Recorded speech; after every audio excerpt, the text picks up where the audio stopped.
बुढ़ापे की मार झेल रहे चीन और जापान जैसे देशों की फहरिस्त में अब इटली भी जुड़ता नजर आने लगा है। इसकी बड़ी वजह है यहां की मांओं की कोख का सूनी हो जाना। जी हां, इटली में पिछले 3 महीने से पूरे देश में एक भी बच्चा पैदा नहीं हुआ है, एक भी नवजात ने जन्म नहीं लिया है।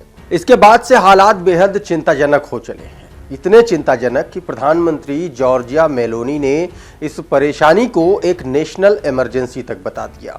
तो क्या है ऐसे कारण कि इटली में पिछले 3 महीने से एक भी बच्चा पैदा नहीं हुआ?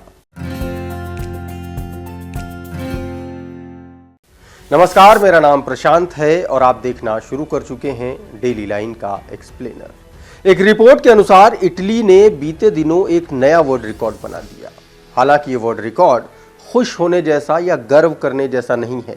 हम ऐसा इसलिए कह रहे हैं क्योंकि ये देश तेजी से बूढ़ा हो रहा है। दरअसल इस रिपोर्ट की माने तो इटली में पिछले 3 महीनों के भीतर एक भी बच्चे का जन्म नहीं हुआ है, जबकि नेशनल स्टैटिस्टिक्स ब्यूरो के आंकड़ों के अनुसार इटली में जनवरी 2023 से जून 2023 तक जितने बच्चों का जन्म हुआ वो जनवरी 2022 से जून 2022 के बीच जन्मे बच्चों की तुलना में 3500 कम है।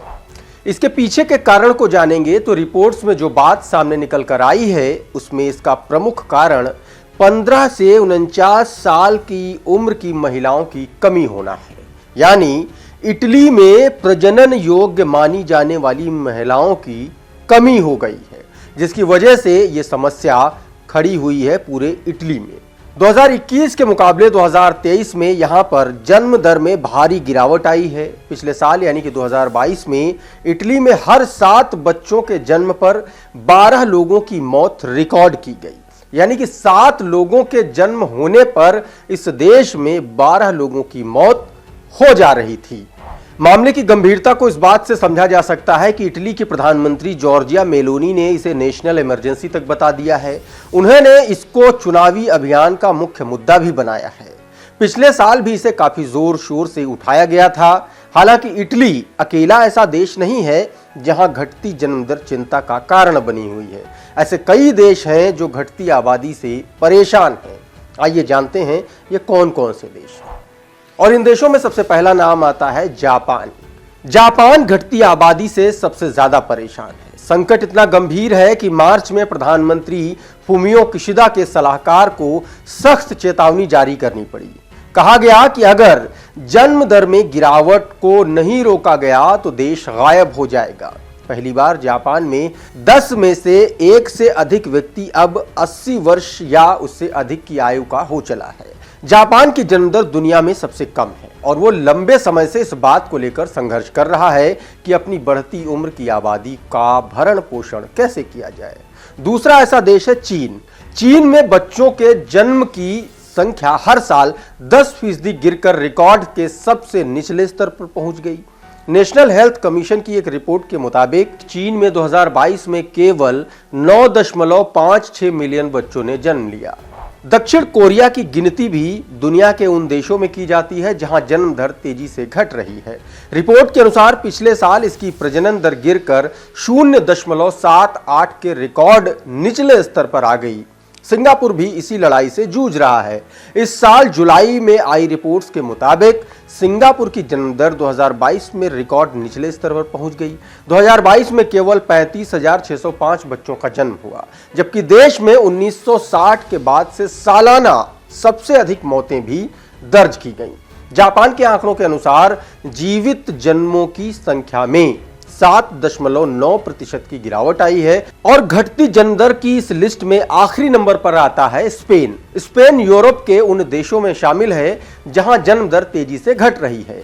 15 फरवरी 2023 को जारी स्पेन के नेशनल स्टैटिस्टिकल ऑफिस की रिपोर्ट से पता चला कि देश की जन्म दर 2016 से गिरना शुरू हुई और तब से हर साल गिरती ही जा रही है।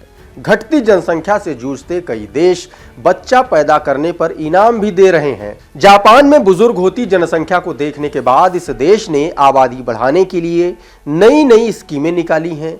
यहाँ की सरकार बच्चों की पैदाइश को बढ़ावा देने के लिए बच्चे के जन्म पर नगद इनाम दे रही है। एक बच्चे का जन्म होने पर यहां 6 लाख रुपए दिए जाते हैं। और इसी तरीके से रशिया में भी 12 सितंबर को पब्लिक हॉलिडे सिर्फ इसलिए दिया जाता है ताकि लोग बच्चे पैदा कर सकें।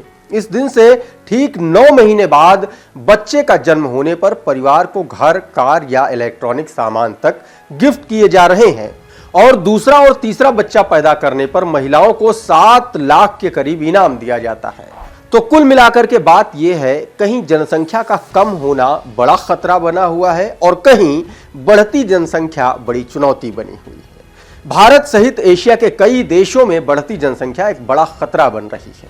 अपने देश में तो कई ऐसे संगठन हैं जो बढ़ती जनसंख्या के खिलाफ मुहिम चला रहे हैं। कई राज्यों में तो लोग 2 बच्चों से ज्यादा पैदा करने वालों पर सरकारी सुविधाओं पर रोक लगाने जैसी मांगे भी उठा रहे हैं। लेकिन इटली ठीक इससे उलट हालात से गुजर रहा है। बहरहाल कारण जो भी हो, लेकिन बड़ा सवाल यह है कि घटती प्रजनन दर का आखिर कारण क्या है। हालांकि इस पर अभी कोई बात पुख्ता तौर पर सामने नहीं आई है, लेकिन आपको क्या लगता है कि इटली और जापान जैसे देशों की घटती प्रजनन दर का कारण क्या है? हमें कमेंट बॉक्स में जरूर बताइए। ये वीडियो अगर अच्छा लगा हो तो इसको लाइक और शेयर जरूर कर दीजिए। हमारे चैनल को सब्सक्राइब कर लीजिए। ये वीडियो अगर आप हमारे फेसबुक पेज पर देख रहे हैं तो हमें फॉलो कर लीजिए। हमारे प्लेटफॉर्म का नाम है डेली लाइव।